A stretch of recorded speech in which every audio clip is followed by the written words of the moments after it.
I'm Kelly Savoie. I'm here at the 43rd Conference on Broadcast Meteorology, and I'm here with Mike Mogil. Mike is a AMS certified consulting meteorologist and an AMS certified broadcast meteorologist, which is quite an accomplishment. There's only a handful of meteorologists who have both, both designations, probably less than 10. Mike is also the founder of How the Weather Works, and he is here at the conference. He presented this morning. Your talk was titled Saying What We Really Mean, and you had mentioned that there's a bit of a disconnect between what the meteorologists put out there and how the public interprets that, and how, sometimes there's a little difficulty with them understanding some of those things. So could you talk a little bit more about that? I could, and words mean a lot to people, but so do probabilities. And what we've started to do is everything gets a probability attached to it. People don't understand statistics. So if you throw one in particular. Okay, no training class, I promise. But if they don't understand one probability, what do they do when you give them tables and figures and graphs and charts and spanning 3 forecast periods? They are overwhelmed with probabilities. I could use a bad word, snowed under, because my talk focused on a snowstorm. Right. They don't understand the messaging. Then if you throw in the meteorological variations that can occur over short distances, and these are snowfall gradients, pressure gradients, temperature gradients, whatever it happens to be, they don't have that understanding of meteorology. It's been lost from the school systems. So, and even though TV meteorologists and the National Weather Service get a lot of that information out, it's ongoing, so they don't understand what to do with it.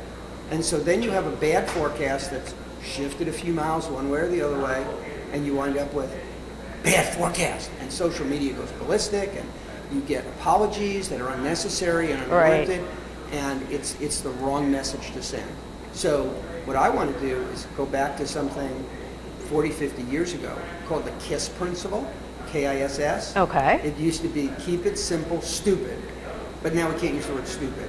So keep it simple, smarty, and don't make it more complicated. And I think you heard several other speakers talk about putting simplicity back in our forecast, not complexity. And that's really the message. And I will say this, Greg Fischel and I did not coordinate before our talks, totally independent, coming to the same conclusions. Right.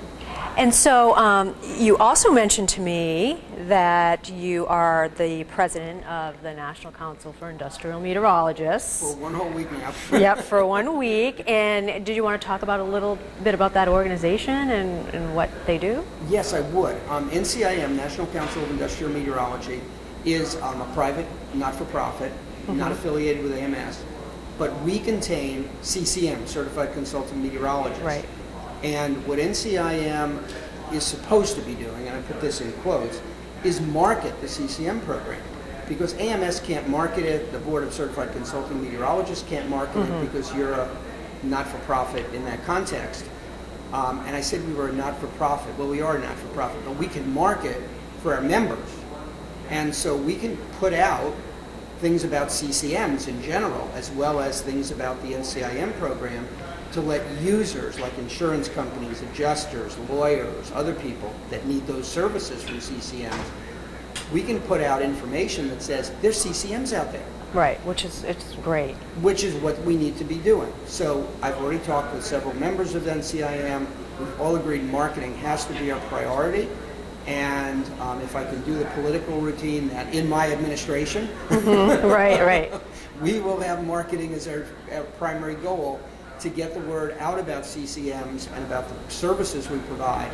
And we will be coordinating, obviously, with AMS and the Board of Certified Consulting Meteorologists and going outside those venues to make sure the word gets out to the actual users. That's excellent. And you're also heavily involved in weather camps. And what inspired you to pursue that, and how have they grown? Well, I wasn't inspired. I take no credit for being the inspiration. I'm going to give full credit. Dr. Vern Morris at Howard University started a weather camp at Howard University back in the early 21st century, 2000, 2001, that time window. I got roped into the program because they asked me to come and speak for a day on weather. Everyone liked what I said, how I did it, So they said, come back and do 3 days. 3 days became 5 days, 5 days became, you have the program. So I did the program for about 8 years. And in the process, I said, well, we only have like 4 places, and these were focused, and rightfully so from Howard's perspective, on bringing minority representation into the meteorological community. But I said, why stop there? There's kids all over the place that want this. Kids are so interested in weather, and that's such a great opportunity So to what we broaden did that. was we found other places where camps were actually being done independently. We found other places where people wanted to have camps, and now the program is more than a dozen locations. It involves everything from middle school to high school. A couple of camps, like in Houston, are done for elementary kids. Miami Science Center is also got an elementary program for a day within a larger camp. And the idea is, get these kids places that they can get to, because not every camp is residence. There's only a few of the high school camps that are residents. All the others are commuting. So Ken Dewey set up a camp at University of Nebraska-Lincoln, Western Kentucky University, student chapter of the AMS. Okay, great. Set up and ran the program, is running the program at Western Kentucky University. So the students took it over. And all I did was say, let's do it. So, and they took it and ran. So about how many are there right now around? There's about 13 or 14 camps. Okay, that's good. They run the gamut from, as I said, elementary through high school. A few of them are residents, many of them are commuting. Parents actually will take their kids to a commuting location and make it a vacation. They go off and have fun. Right. Kids go to camp. Right. Well, just to show how important these weather camps are, here at the broadcast conference, Matthew Capucci, he's presenting twice, and he's 17, and He just graduated high school. And he is an excellent presenter, and he mentioned the weather camps. We talked to him this morning, we interviewed him, and what a great experience it was. Well, Matt Bolton is here as well. Matt has been presenting since he was in high school, and several other people have come to AMS conferences and presented who have been in the camp programs. 2 students this year are going to MIT next year from the camp program. Yeah. But we have helped students after the actual camps, especially the high school kids. We've helped them figure out where they want to go to college. We've asked them the tough questions, like, do you want a big school, a small school? What's your math background? We've asked them all these hard questions, way more than they could have gotten if they were on their own.